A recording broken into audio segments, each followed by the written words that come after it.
El nervio vestíbulo-coclear o el octavo par craneal consta de dos partes distintas, el nervio vestibular y el nervio coclear, que se hallan relacionados con la transmisión de información aferente desde el oído interno hasta el sistema nervioso central. El nervio vestibular conduce los impulsos nerviosos desde el utrículo y el sáculo que proporcionan información respecto a la posición de la cabeza. El nervio transporta además impulsos de los conductos semicirculares que proporcionan información sobre los movimientos cefálicos. Las fibras nerviosas del nervio vestibular son los procesos centrales de las células nerviosas localizadas en el ganglio vestibular, que está situado en el conducto auditivo interno. Penetran en la superficie anterior del tallo cerebral por un surco situado entre el borde inferior del puente y la parte superior de la médula oblongada. Cuando entran en el complejo nuclear vestibular, las fibras se dividen en fibras cortas ascendentes y largas descendentes. Un pequeño número de fibras pasa directamente hasta el cerebelo a través del pedúnculo cerebeloso inferior, sorteando los núcleos vestibulares. El complejo nuclear vestibular consta de un grupo de núcleos situados por debajo del piso del cuarto ventrículo. Pueden identificarse 4 núcleos: el núcleo vestibular lateral, el núcleo vestibular superior, el núcleo vestibular medial y el núcleo vestibular inferior. Los núcleos vestibulares reciben fibras aferentes del utrículo y el sáculo y de los conductos semicirculares a través del nervio vestibular y fibras del cerebelo a través del pedúnculo cerebeloso inferior. Las fibras eferentes de los núcleos alcanzan el cerebelo a través del pedúnculo cerebeloso inferior. Las fibras eferentes también descienden sin cruzarse hasta la médula espinal desde el núcleo vestibular lateral y forman el fascículo vestíbulo-espinal. Además, las fibras eferentes alcanzan los núcleos de los nervios oculomotor, troclear y abducens a través del fascículo longitudinal medial. Estas conexiones permiten que los movimientos de la cabeza y de los ojos estén coordinados, de forma que se pueda mantener la fijación visual sobre un objeto. Además, la información recibida del oído interno puede ayudar a mantener el equilibrio al influir sobre el tono muscular de las piernas y el tronco. Las fibras ascendentes siguen además hacia arriba desde los núcleos vestibulares hasta alcanzar la corteza cerebral, hasta el área vestibular de la circunvolución postcentral, inmediatamente por encima del surco lateral. Se considera que estas fibras hacen relevo en los núcleos posteriores ventrales del tálamo.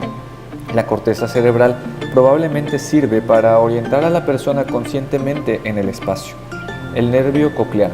El nervio coclear transporta impulsos nerviosos relacionados con el sonido, desde el órgano de Corti hasta la cóclea. Las fibras del nervio coclear son las prolongaciones centrales de células nerviosas localizadas en el ganglio espiral de la cóclea. Penetran en la superficie anterior del tallo cerebral, en el borde inferior del puente, sobre la parte lateral del nervio facial emergente, y están separadas de él por el nervio vestibular. Al entrar en el puente, las fibras nerviosas se dividen, formando una rama que penetra en el núcleo coclear posterior y otra rama que lo hace en el núcleo coclear anterior. Los núcleos cocleares anterior y posterior se hallan situados sobre la superficie del pedúnculo cerebeloso inferior. Reciben fibras aferentes de la cóclea a través del nervio coclear. Los núcleos cocleares envían axones que tienen un trayecto medial a través del puente hasta terminar en el cuerpo trapezoide y el núcleo olivar. Aquí establecen un relevo en el núcleo posterior del cuerpo trapezoide y el núcleo olivar, superior del mismo lado o del lado opuesto. Los axones ascienden entonces a través de la parte posterior del puente y el mesencéfalo y forman un tracto conocido como lemnisco lateral. Por tanto, cada lemnisco lateral consta de neuronas de tercer orden de ambos lados. A medida que estas fibras ascienden, algunas de ellas establecen relevos en pequeños grupos de células nerviosas conocidas en conjunto como núcleo del lemnisco lateral.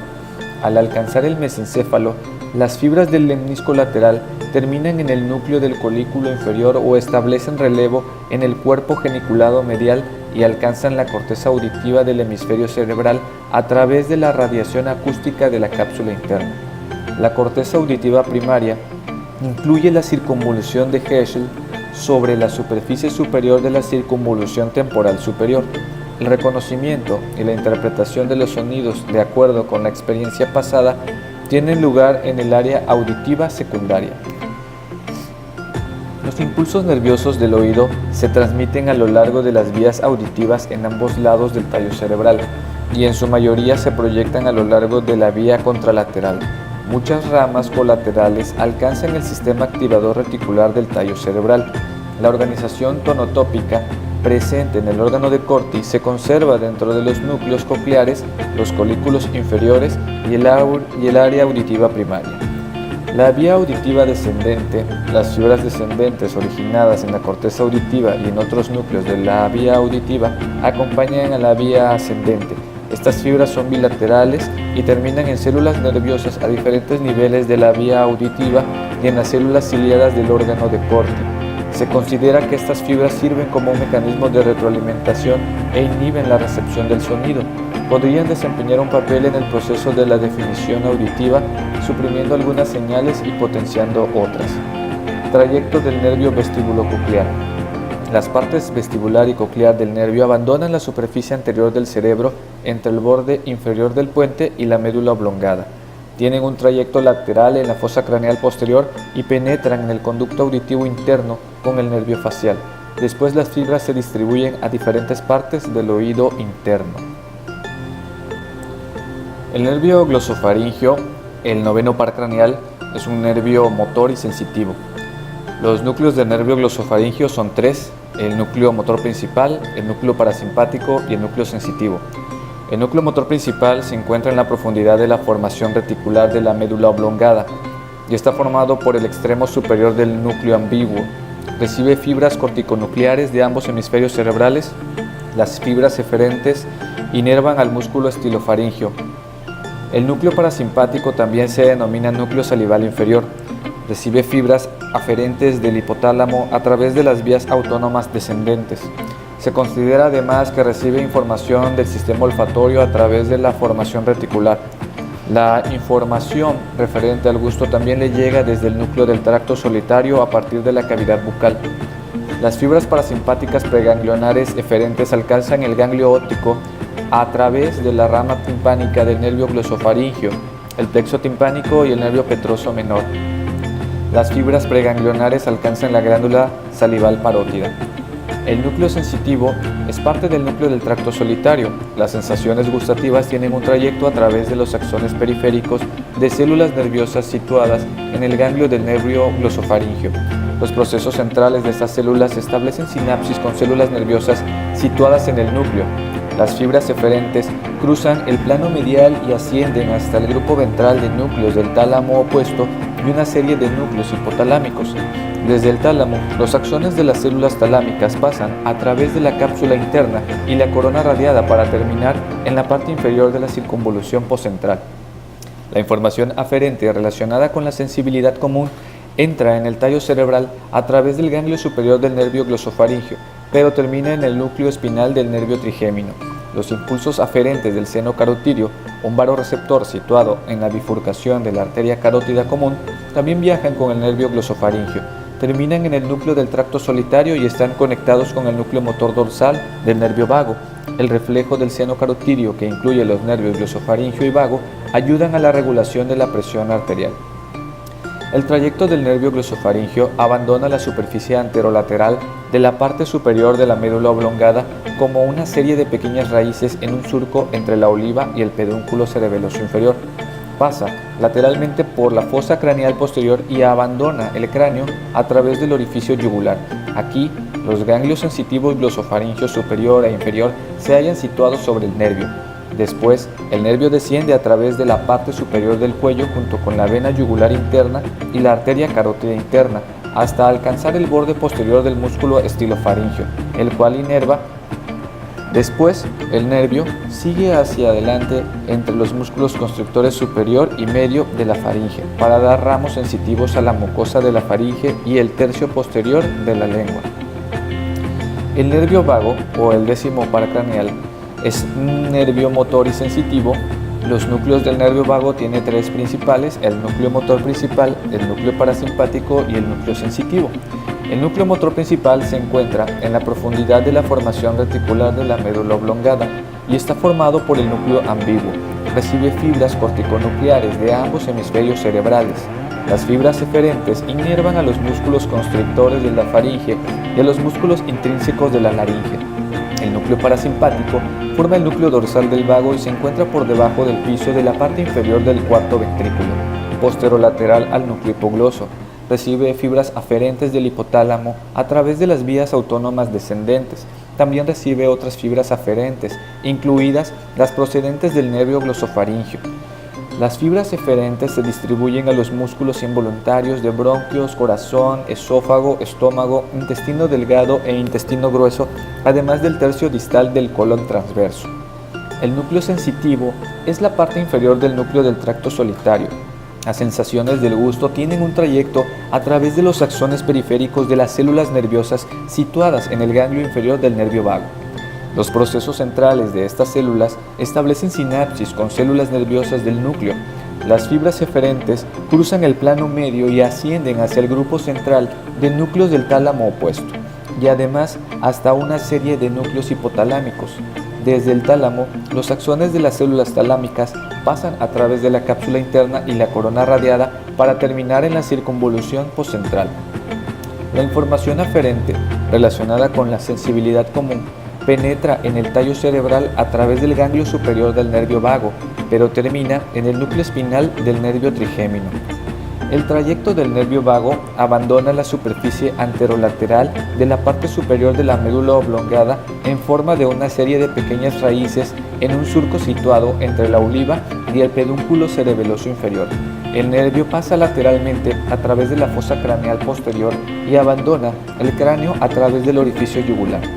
El nervio vago posee dos ganglios sensitivos, un ganglio redondeado superior situado sobre el nervio dentro del orificio yugular y un ganglio inferior cilíndrico que se encuentra sobre el nervio inmediatamente por debajo del orificio.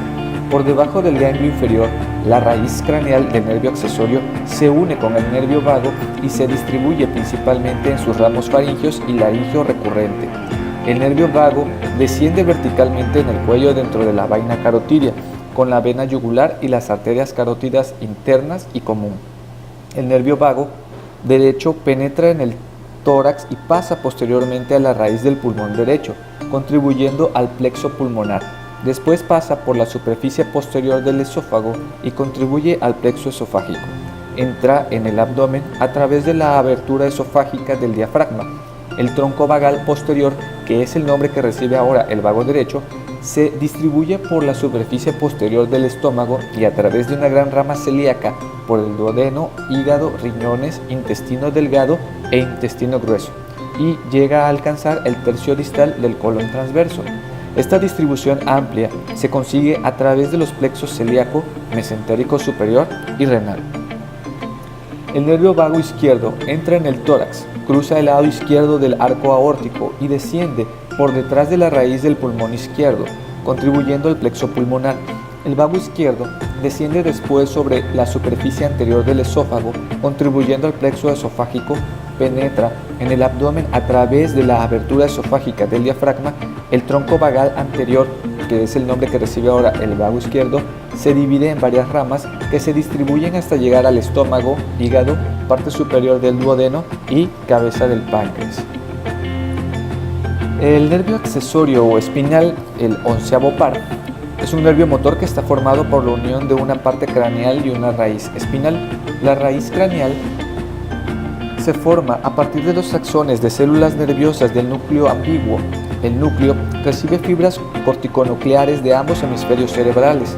Las fibras eferentes del núcleo emergen de la superficie anterior de la médula oblongada entre la oliva y el pedúnculo cerebeloso inferior. El trayecto de la raíz craneal tiene un trayecto lateral en la fosa craneal posterior y se une a la raíz espinal. Las dos raíces se unen y abandonan el cráneo a través del orificio yugular. Después las raíces se separan y la raíz craneal se une al nervio vago y se distribuye en sus ramas faringia y laringia recurrente hasta los músculos del paladar blando, la faringe y la laringe. La raíz espinal está formada por axones de células nerviosas del núcleo espinal que se halla situado en la columna gris anterior de la médula espinal en los segmentos cervicales superiores. Se considera que el núcleo espinal recibe fibras corticoespinales de ambos hemisferios cerebrales. El trayecto de la raíz espinal emerge de la médula espinal a medio camino entre las raíces nerviosas anteriores y las posteriores de los nervios raquídeos cervicales. Las fibras forman un tronco nervioso que asciende al interior del cráneo a través del agujero magno. La raíz espinal pasa lateralmente y se une a la raíz craneal cuando pasa a través del orificio yugular. Después de una corta distancia, la raíz espinal se separa de la raíz craneal y tiene un trayecto hacia abajo y lateral, y entra profundamente en la superficie del músculo esternocleidomastoideo, al cual inerva. Después, el nervio cruza el triángulo posterior del cuello y pasa por debajo del músculo trapecio, al cual también inerva. De esta forma, el nervio accesorio da lugar a los movimientos del paladar blando, la faringe y la laringe, y controla el movimiento de dos grandes músculos del cuello. El nervio hipogloso o el 12º par craneal es un nervio motor que inerva todos los músculos intrínsecos de la lengua, además de los músculos estilogloso, hiogloso y geneogloso. El núcleo hipogloso se halla situado cerca de la línea media, inmediatamente por debajo del piso de la parte inferior del cuarto ventrículo. Recibe fibras corticonucleares de ambos hemisferios cerebrales. Sin embargo, las células responsables de inervar el músculo geneogloso solo reciben fibras corticonucleares del hemisferio cerebral opuesto. Las fibras del nervio hipogloso pasan anteriormente a través de la médula oblongada y emergen como una serie de raíces en el surco situado entre la pirámide y la oliva. El trayecto del nervio hipogloso emerge en la superficie anterior de la médula oblongada entre la pirámide y la oliva. El nervio cruza la fosa craneal posterior y abandona el cráneo a través del canal hipogloso. El nervio pasa hacia abajo y hacia adelante en el cuello entre la arteria carótida interna y la vena yugular interna, hasta que alcanza el borde inferior del vientre posterior del músculo digástrico. Aquí gira hacia adelante y cruza las arterias carótida interna y externa y el asa de la arteria lingual.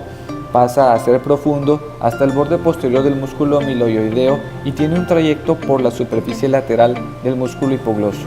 Después, el nervio envía ramas a los músculos de la lengua.